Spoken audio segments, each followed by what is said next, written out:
Halo Zuzaman, selamat datang di video seri Belajar Bahasa Jerman dari Nol, gratis dan mudah. Nama saya Selvi Ottenberg, founder dari Timo Institute. Saat ini saya tinggal di Jerman, tapi saya membuka kursus bahasa Jerman di Indonesia untuk membantu pelajar Indonesia yang ingin melanjutkan studi ataupun bekerja di Jerman. Dalam leksion kali ini, kita akan belajar bagaimana membuat kalimat dalam bahasa Jerman. Baik kalimat positif, kalimat tanya menggunakan W-frage, maupun kalimat negatif. Selain itu, kita juga akan belajar bagaimana merangkai dua kalimat dengan menggunakan kata sambung aber, den, und, sondern, atau oder. Kemudian kita juga akan mulai belajar menulis surat dalam bahasa Jerman. Rumus pertama dan utama dalam membuat kalimat dalam bahasa Jerman adalah verben harus diletakkan di posisi kedua. Contoh, ich spreche heute Deutsch. Saya berbicara hari ini bahasa Jerman. Verben sprechen diletakkan di posisi kedua dan dikonjugasi menjadi spreche sesuai dengan subjeknya yaitu ich. Posisi subjek atau pronomen dalam kalimat ini ich bisa diletakkan di posisi pertama ataupun di posisi setelah verben. Contoh, ich spreche heute Deutsch. Atau bisa juga heute spreche ich Deutsch. Hari ini berbicara saya bahasa Jerman. Untuk membuat kalimat tanya dalam bahasa Jerman, kita bisa menggunakan W-frage atau kata tanya W. Ada banyak W-frage dalam bahasa Jerman, tetapi dalam leksion kali ini kita akan belajar 6 W-frage yang sangat sering digunakan, yaitu wer artinya siapa, was artinya apa, wann kapan, wo di mana, wie bagaimana, dan warum mengapa. Untuk membuat kalimat tanya dengan jawaban terbuka, kita menggunakan kata tanya W. Kata tanya W diletakkan di posisi pertama dan verben diletakkan di posisi kedua. Contoh, welche Sprache sprichst du? Verben sprechen dikonjugasi menjadi sprichst sesuai dengan subjeknya du. Jawabannya terbuka, contohnya bisa ich spreche Deutsch, ich spreche Englisch, atau ich spreche Indonesisch. Untuk membuat kalimat tanya dengan jawaban ya atau tidak, maka verben diletakkan di posisi pertama dan dikonjugasi sesuai dengan subjeknya. Contoh, sprichst du Deutsch? Verben sprechen diletakkan di posisi pertama dan dikonjugasi menjadi sprichst sesuai dengan subjeknya du. Untuk membuat kalimat negatif dalam bahasa Jerman, kita bisa menggunakan kein atau nicht. Contoh, ich spreche kein Deutsch. Saya tidak berbicara bahasa Jerman. Atau, ich kann nicht Deutsch sprechen. Saya tidak bisa berbicara bahasa Jerman. Dalam leksion sebelumnya, kita sudah membahas mengenai perbedaan kein dengan nicht, dan kita juga sudah belajar mengenai modal verben. Video ini adalah video seri belajar bahasa Jerman dari nol, sehingga saya sudah menyusun, mengurutkan video ini sesuai dengan leksionnya. Idealnya, kamu menonton mulai dari video yang pertama yang berjudul Video A1 Leksion 1 Freut mich, sehingga kamu bisa memahami semua pelajaran yang sudah diajarkan. Sekarang kita akan mulai membuat kalimat dalam bahasa Jerman. Tapi sebelumnya saya ingin ingatkan sekali lagi bahwa struktur kalimat dalam bahasa Indonesia sangat berbeda dengan struktur kalimat dalam bahasa Jerman. Contoh, dalam bahasa Indonesia kita bilang, kamu dipanggil siapa? Namun dalam bahasa Jerman kita bilang, wie heißt du? Atau kalau kita terjemahkan kata per kata menjadi, bagaimana dipanggil kamu? Dan jawabannya adalah, ich heiße Timo. Saya dipanggil Timo. Kemudian, Dalam bahasa Indonesia kita bilang, nama kamu siapa? Namun dalam bahasa Jerman kita bilang, was ist dein Name? Atau kalau kita terjemahkan kata per kata menjadi, apa adalah punya kamu nama? Dan jawabannya adalah, mein Name ist Timo. Oleh karena itu, saya berikan tips sejak awal untuk berbicara dalam bahasa Jerman, jangan menerjemahkan kata per kata dari kalimat bahasa Indonesia. Karena struktur kalimat bahasa Indonesia dengan kalimat bahasa Jerman sangat berbeda. Kuncinya sejak awal, kamu selalu berlatih satu kalimat lengkap dalam bahasa Jerman. Contoh, untuk menanyakan nama, kamu berlatih Wie heißt du? Dan menjawab Ich heiße Timo. Ucapkan berkali-kali, minimal 10 kali sampai tertanam di alam bawah sadar kamu.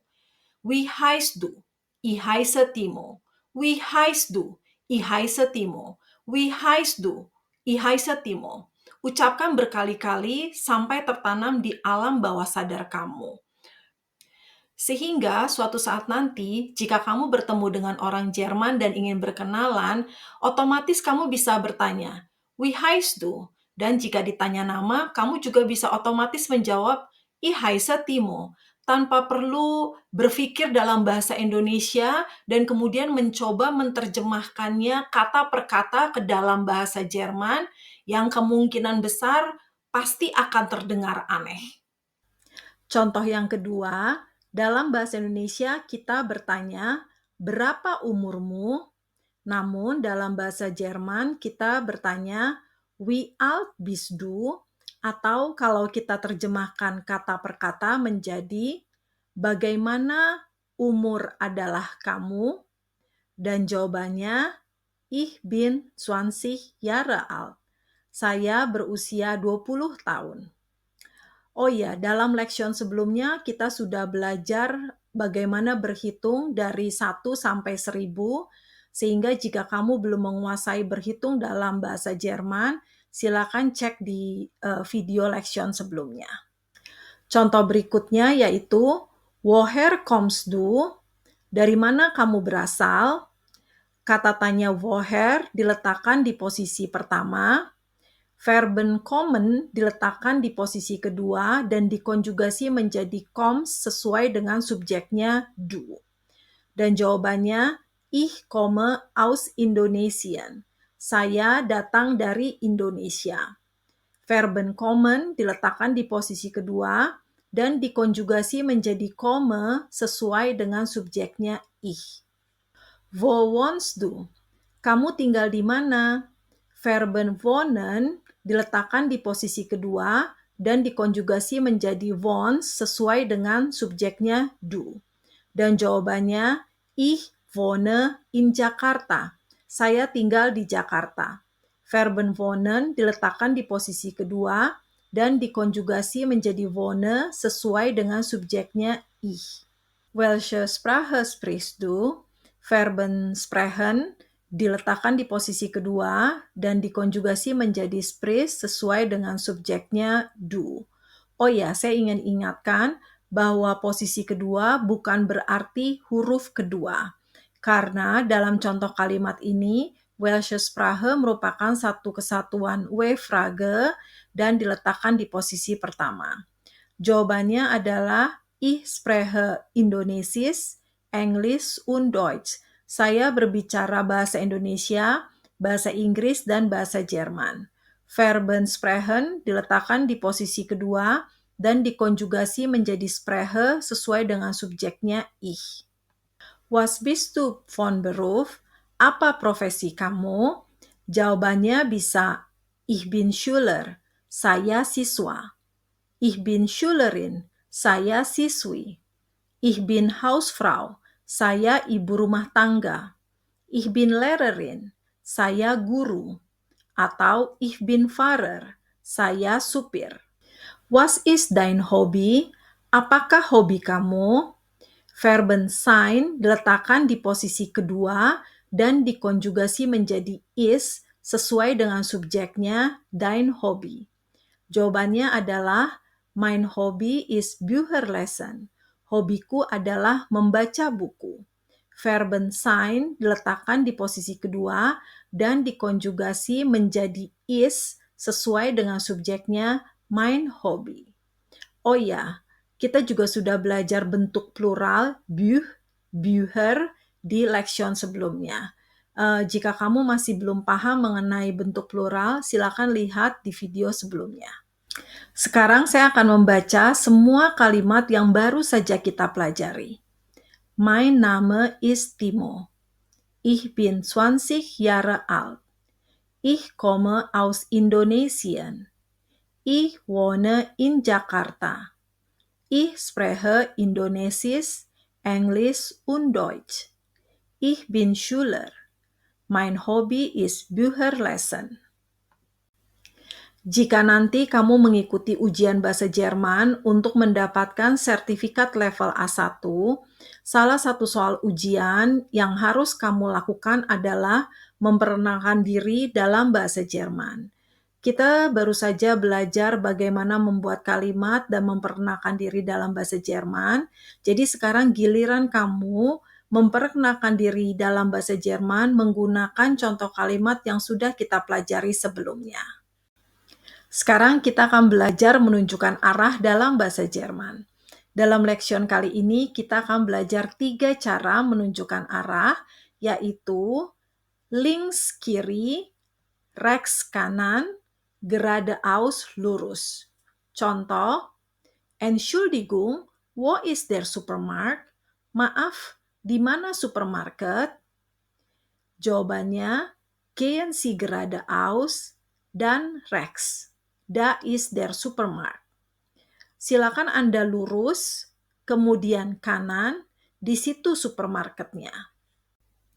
Contoh berikutnya, Entschuldigung, wo ist der Bahnhof? Maaf, di manakah stasiun kereta api?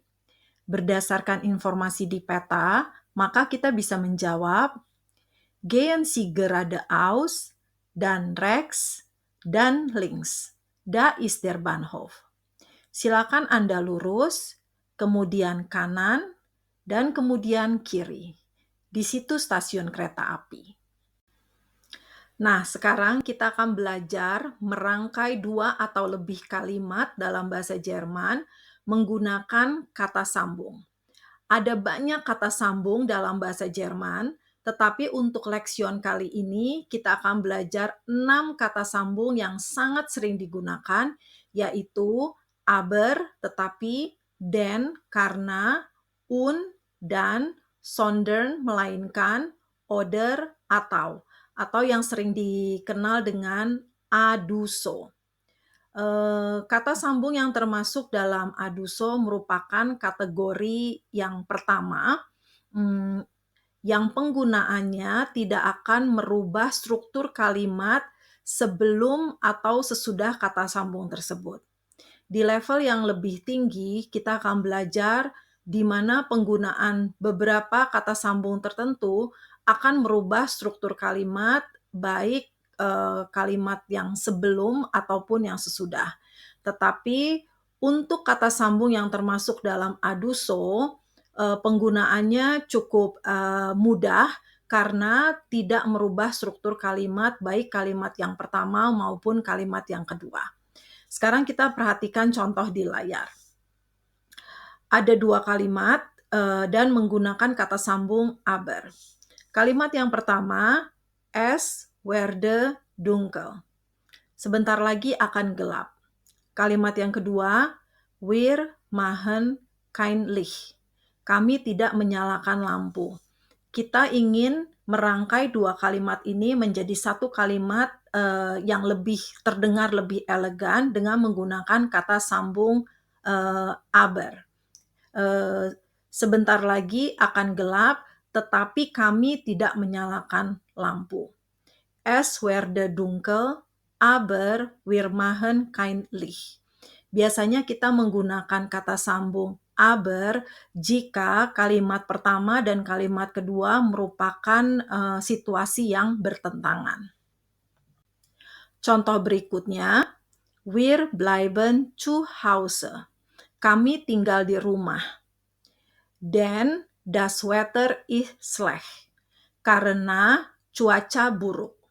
Kita menggunakan kata sambung "denn" yang artinya karena untuk menunjukkan situasi sebab akibat.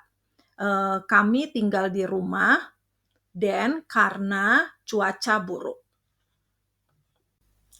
Contoh berikutnya, ich bin gesund und ich bin glücklich. Saya sehat dan saya bahagia.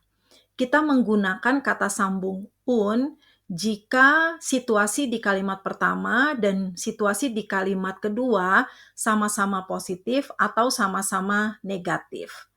Oh ya, jika subjek dan verben di kalimat kedua sama dengan di kalimat pertama, maka kita boleh tidak menyebutkan subjek dan verbennya lagi. Contoh, ich bin gesund und ich bin glücklich, kita juga bisa mengatakan ich bin gesund und glücklich. Kemudian contoh berikutnya, ich esse kein Fleisch, sondern ich esse viel Gemüse. Saya tidak makan daging, melainkan saya makan banyak sayur. Penggunaan sondern mirip seperti aber, tetapi namun kita menggunakan sondern jika di kalimat pertama bentuknya negatif dan kemudian kalimat keduanya adalah positif. Sedangkan kalau kata sambung aber hampir bisa kita gunakan untuk semua situasi yang bertolak belakang. Tetapi kalau sondern biasanya kalimat yang pertama situasinya negatif dan kemudian kita menggunakan sondern untuk menginformasikan situasi yang positif. Saya tidak makan daging, situasi negatif. Sondern melainkan ich esse viel Gemüse. Saya makan banyak sayur, situasi yang positif. Kemudian contoh berikutnya, wohnt er in Jakarta oder wohnt er in Bandung? Apakah dia tinggal di Jakarta atau apakah dia tinggal di Bandung? Kita menggunakan kata sambung oder yang artinya atau untuk menginformasikan dua pilihan. Kembali lagi, jika verben dan subjeknya sama, maka di kalimat kedua tidak harus kita sebutkan. Contohnya, kita juga bisa mengucapkan wohnt er in Jakarta oder in Bandung. Nah, setelah mendengarkan penjelasan mengenai penggunaan kata sambung aduso, sekarang giliran kamu untuk mengerjakan latihan ini secara mandiri. Silakan pause video ini dan kerjakan latihan ini. Setelah kamu selesai mengerjakan latihan, silakan melanjutkan kembali menonton video untuk melihat jawabannya. Nah, ini kunci jawabannya. Apakah kamu sudah menjawab dengan benar? Jika jawaban kamu benar minimal 80% atau minimal 4 soal benar, berarti kamu sudah paham mengenai penggunaan kata sambung. Tetapi jika jawaban kamu masih kurang dari 80% yang benar, maka saran saya kembali menonton video untuk benar-benar bisa paham bagaimana menggunakan kata sambung aduso. Sekarang kita akan belajar menulis surat dalam bahasa Jerman. Pada intinya, bentuk email bisa kita bagi menjadi dua kategori, yaitu email untuk situasi formal dan email untuk situasi informal. Email formal biasanya ditujukan untuk seseorang yang belum kita kenal atau seseorang yang sudah kita kenal namun dalam situasi formal.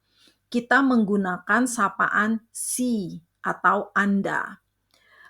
Kita menggunakan jenis email formal untuk situasi seperti memberikan undangan atau menerima undangan dari rekan kerja, membuat janji dengan konsumen, menanggapi iklan, menawarkan kerjasama dalam konteks formal, dan sebagainya. Untuk memudahkan kamu, saya membagi email menjadi 6 bagian. Bagian yang pertama adalah Anrede atau greetings pembuka. Kita bisa menggunakan sapaan Sehr geehrte Frau, yang artinya yang terhormat Ibu, Sehr geehrter Herr, yang terhormat Bapak, atau Sehr geehrte Damen und Herren, jika kita tidak tahu siapa yang akan menerima email kita nanti, yang artinya yang terhormat Bapak dan Ibu. Bagian yang kedua adalah warum. Mengapa kita menulis email ini? Contoh, kita ingin berterima kasih untuk undangan dari rekan kerja, maka kita bisa tulis Vielen Dank für Ihre Einladung. Terima kasih untuk undangan Anda. Bagian yang ketiga adalah sagen atau bitten. Jika kita ingin menginformasikan atau jika kita ingin merequest sesuatu.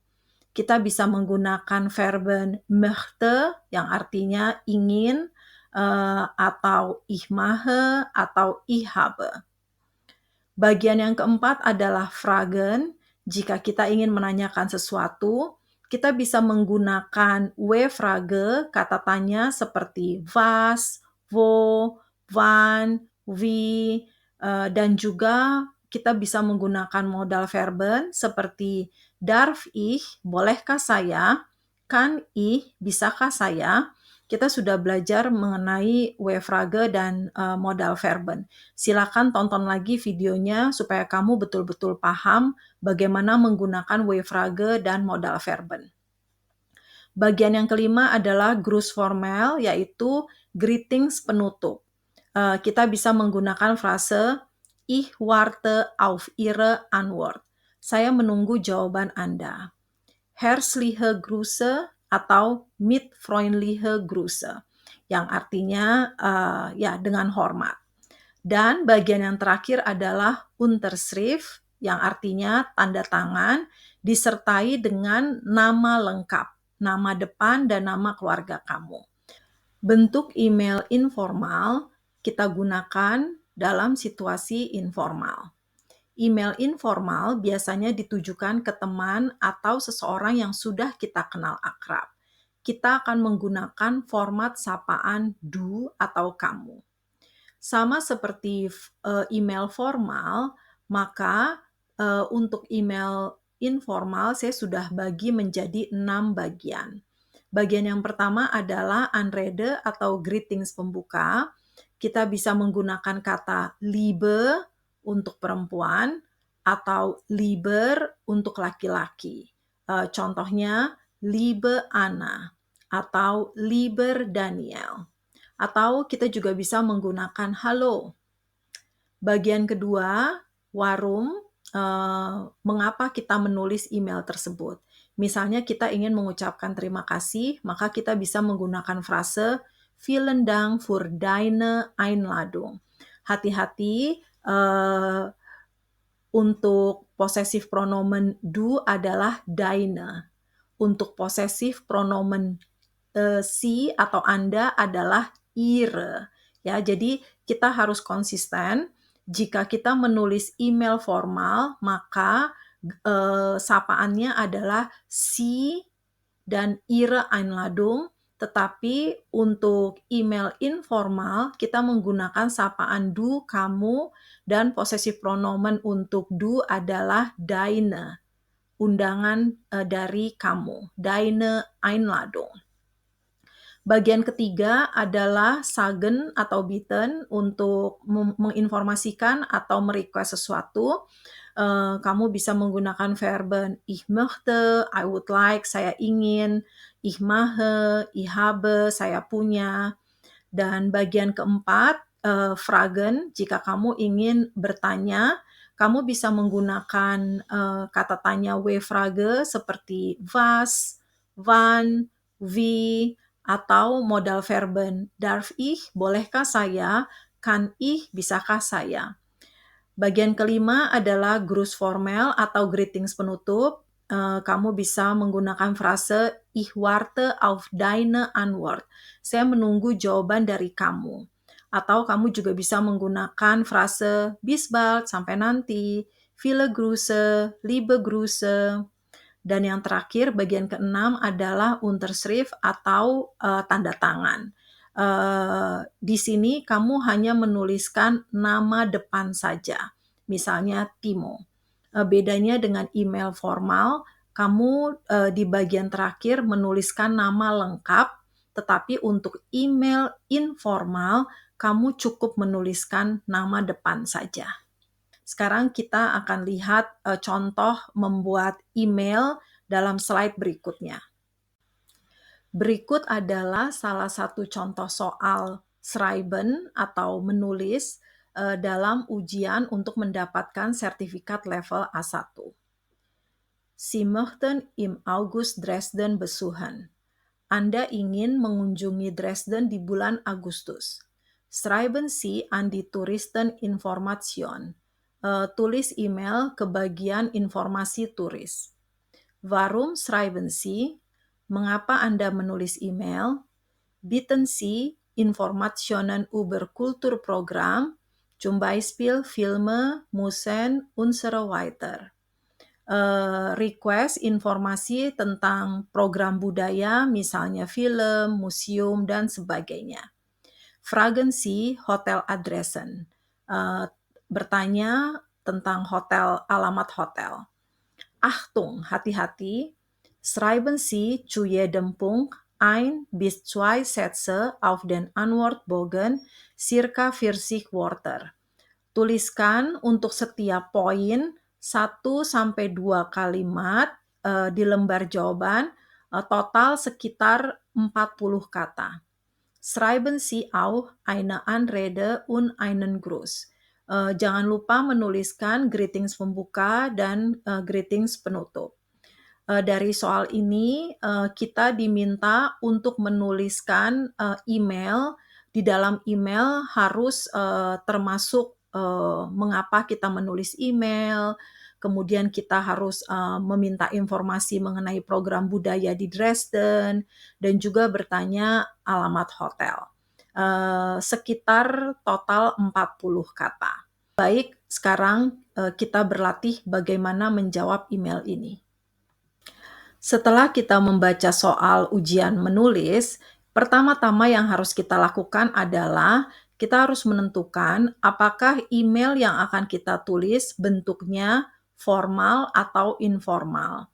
Kita sudah belajar bahwa untuk situasi formal seperti untuk menanyakan informasi kepada orang yang belum kita kenal, maka kita menggunakan email formal dan menggunakan sapaan si atau Anda.